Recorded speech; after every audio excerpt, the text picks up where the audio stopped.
नमस्कार दोस्तों। आज हम लोग रसायन विज्ञान के अंतर्गत अम्ल, क्षार एवं लवण को यहाँ पर देखने वाले हैं। और इससे पहले हम लोगों ने धातु व धातु मिश्र धातु को देखा था। और जैसे धातु व धातु मिश्र धातु इंपॉर्टेंट है, वैसे ही यहाँ पर ये अम्ल, क्षार एवं लवण भी इंपॉर्टेंट। ठीक है, ये बहुत इंपॉर्टेंट टॉपिक है। अभी जो भी आपका एग्जाम होने वाला है, खास करके प्रयोगशाला परिचारक के लिए, ये मानकर चलिए कि यहाँ से कम 4-5 क्वेश्चन डायरेक्ट पूछे जाएंगे। ठीक है, जितने भी क्वेश्चन यहाँ प्रैक्टिस करने वाले हो सकता है वही क्वेश्चन आपको वहाँ पर देखने को मिले, क्योंकि बहुत सारे एग्जाम में ये क्वेश्चन रिपीट होते रहते हैं। देखिए, तो यहाँ पर छोटा छोटा टॉपिक है जिसको हम लोग समझते हुए क्या करेंगे, पहले तो कॉन्सेप्ट बनाएंगे। जैसे कि यहाँ पर एसिड बेस क्या होता है, strong acid, strong base, weak acid, weak base, ये सब क्या होता है, ये सब चीज़ों को धीरे धीरे यहाँ पर समझते हुए जाएंगे। और उसके बाद बहुत सारे और भी क्वेश्चन हैं, उसको देखेंगे। जैसे कि इस क्वेश्चन में यहाँ पर कमजोर अम्ल पूछा है। ठीक है, निम्न में से कौन सा कमजोर अम्ल मतलब वीक एसिड है, ये पूछा गया है। इसको हमको समझना है। ठीक है, क्या होता है यहाँ पर, ये हम इसको देख करके फिलहाल बता सकते हैं कि क्या होता है, कौन सा वीक बेस है, कौन सा वीक एसिड है उसको। लेकिन पहले ये समझना होगा कि एसिड और बेस होता क्या है, अम्ल और क्षार होते क्या हैं, ये इसको हमको समझना होगा। देखिए, तो यहाँ पर अलग अलग वैज्ञानिकों के आधार पर एसिड और बेस को अलग अलग तरीके से यहाँ पर परिभाषित किया गया है। इसको हमको यहाँ पर देखना है।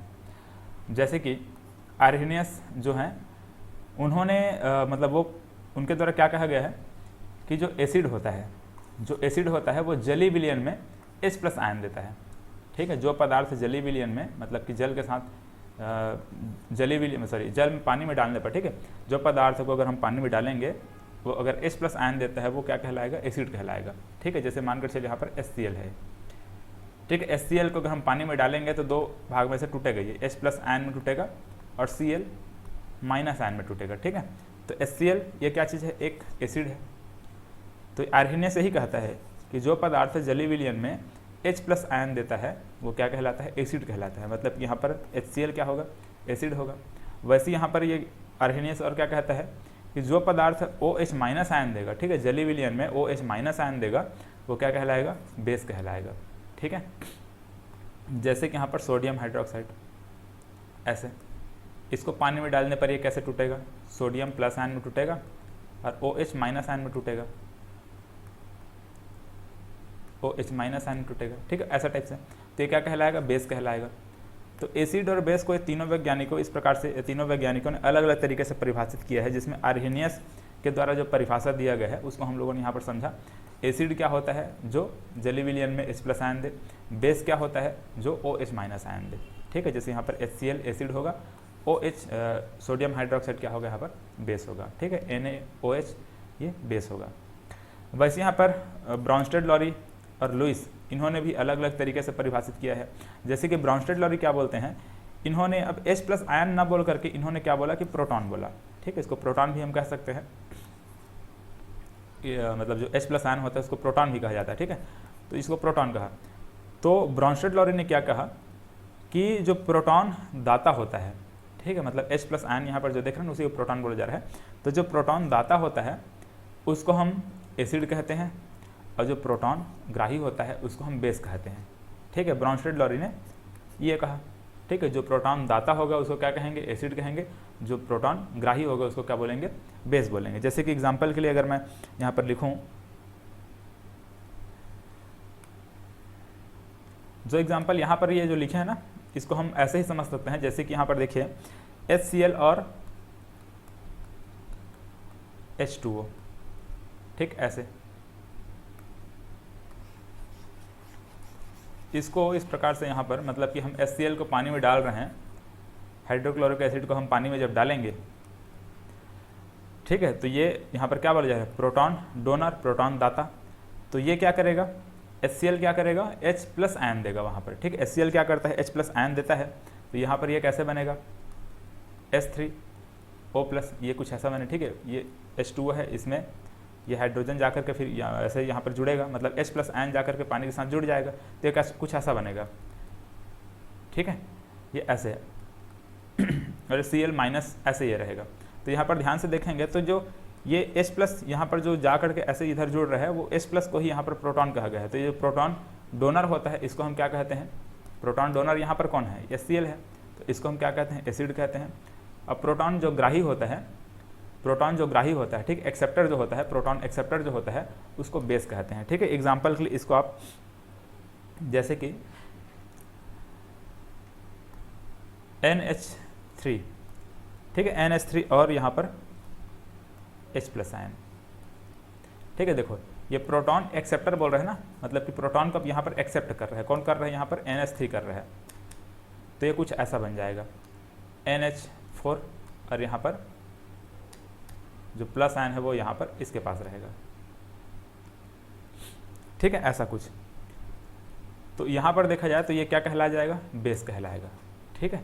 HCl यहाँ पर क्या चीज़ है, एसिड है, और ये NH3 यहाँ पर क्या है, बेस है, ठीक है। तो ऐसा कुछ इसको हम लोग देखते हैं। अब इसके बाद यहाँ पर लुईस के आधार पर अगर हम देखेंगे, लुईस के आधार पर अगर हम देखें तो जो इलेक्ट्रॉन पेयर एक्सेप्टर होता है वो एसिड कहलाता है, और जो इलेक्ट्रॉन पेयर डोनेटर होता है, सॉरी जो डोनेट करता है, जो डोनेटर होता है उसको हम लोग बेस कहते हैं, ठीक है। इसको एग्जाम्पल के तौर पे आप यहाँ पर ऐसे इसी से समझ सकते हैं, जैसे कि NH3 हम लोग जो देखते हैं ना, इसके पास इलेक्ट्रॉन पेयर होता है, ऐसे एक इलेक्ट्रॉन पेयर इस प्रकार से है इसके पास। अब ये हाइड्रोजन मतलब H+ आयन के साथ इस प्रकार से जब ये जुड़ेगा, मतलब कि H+ जो आयन है, ठीक है, इसको ये डोनेट करेगा, ठीक है, इसके पास ये है, इसको ऐसे डोनेट कर देगा, ठीक है। इलेक्ट्रॉन पेयर इसके पास है ना, इस इलेक्ट्रॉन पेयर को H+ को डोनेट कर रहा है, ठीक है। अब ये जा करके मतलब ये ऐसे जुड़ जाएंगे, ठीक, ऐसा ये बनेगा। तो यहाँ पर ध्यान से देखेंगे तो क्या हो रहा है, ये बेस है। क्यों बेस है, क्योंकि ये डोनर है, इलेक्ट्रॉन पेयर को डोनेट कर रहा है, और हम जानते हैं ये एसिड है, मतलब H+ को हम एसिड कह सकते हैं, ठीक है। H+ आयन है मतलब कि वो एसिड है, और ये बेस है। चलो, तो इस प्रकार से तीनों के एग्जाम्पल मैंने एक एक लिखवा दिया है, उसको आप वहाँ पर मतलब समझ सकते हैं, ठीक है। तो ये तीनों के आधार पर, ठीक है, आर्हेनियस के आधार पर, ब्राउनस्टेड-लॉरी के आधार पर, लुईस के आधार पर, ये तीनों के आधार पर कैसे कैसे कौन कौन सा एसिड हो सकता है, कौन कौन सा बेस हो सकता है, उसको आप अनुमान लगा सकते हैं, ठीक है। वहाँ पर आपको समझ में आ जाएगा। अब फिलहाल यहाँ पर अब देखिए,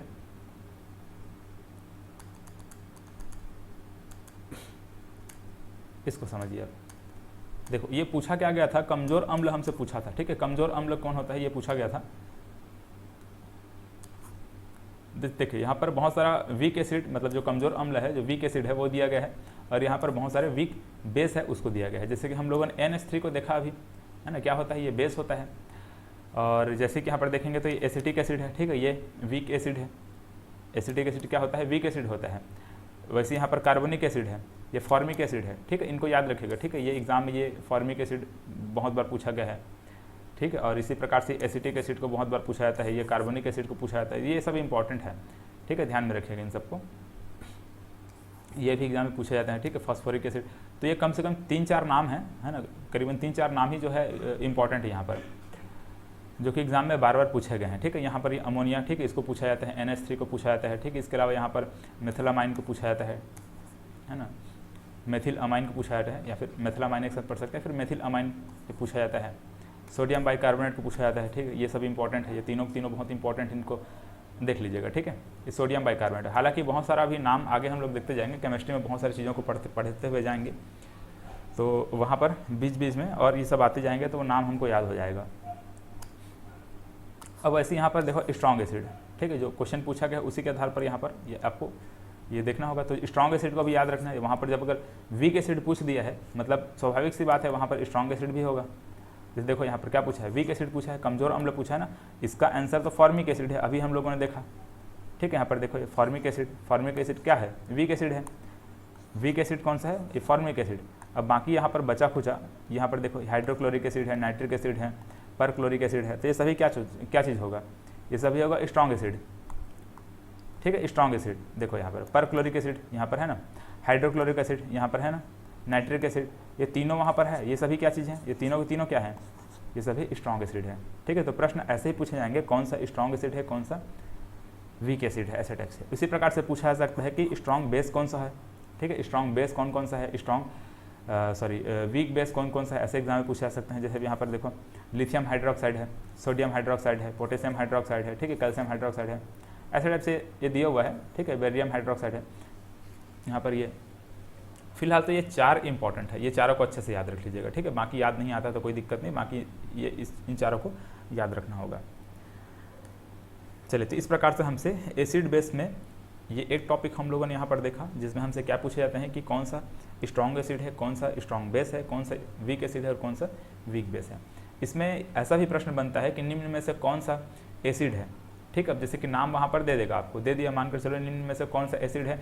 अब नाम में क्या क्या दे दिया, यहाँ पर मानकर चलो आपको 1, 2 और 3, ये 3 दे दिया। ठीक है, मिथाइलामाइन दे दिया है और यहाँ पर अमोनिया दे दिया है और सोडियम बाइकार्बोनेट दे दिया। ठीक है, ये 3 नाम यहाँ पर दे दिया है और एक नाम को यहाँ पर दे दिया, मानकर चलो यहाँ पर फॉर्मिक एसिड को दे दिया है।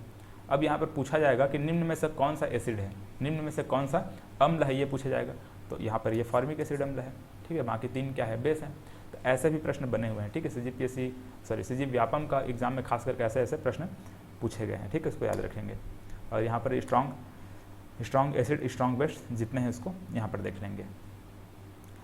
चलिए, अब इसके बाद वाला जो टॉपिक है इसमें हम लोग कार्बोनेट आयन जो भी यहाँ पर कैल्शियम कार्बोनेट है उन सब के बारे में पढ़ेंगे। ठीक है, चलो इसको अगले क्लास में देखेंगे।